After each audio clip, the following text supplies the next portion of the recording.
Hi from me, Bernie B in Hamilton's.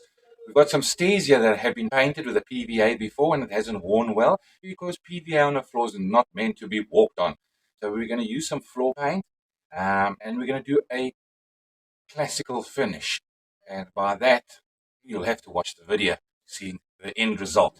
But first of all, let's get the preparation of these floors done. Okay, first of all, I'm getting the stairs absolutely clean. So I've mixed some sugar soap into a bucket of water. Now I'm giving it a good scrub. All the stairs, that we remove all the dust, dirt, and debris. We want these floors nice and clean. So whether you got a painted floor or a raw concrete floor, always give it a good wash to make sure it is absolutely clean. But the key is after washing. As you can see, lots of soapy residue. After the wash, you've got to rinse the floor thoroughly so that there's no soapy residue left behind. So an absolute good rinse once you've scrubbed and cleaned the floor.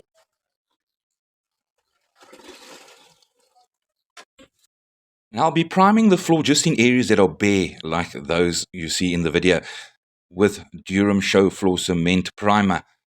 So some floor paints don't need primers, but this particular one I'm going to be doing needs primer where we've got bare areas. And I'll be applying the primer using Hamilton's fiberglass brush.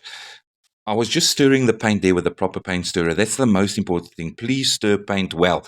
So I'm priming areas that are totally raw, spot priming just areas that are exposed. And in an hour or so later, we're ready to start painting.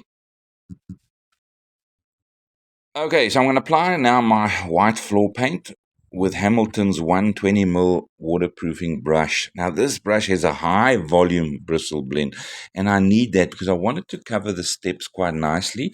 The steps are not perfectly smooth and in some places I'm going to have to use the waterproofing brush in a stippling motion, and now because it's quite a biggish brush, it gets in very nicely into areas where your conventional brush just won't do the trick.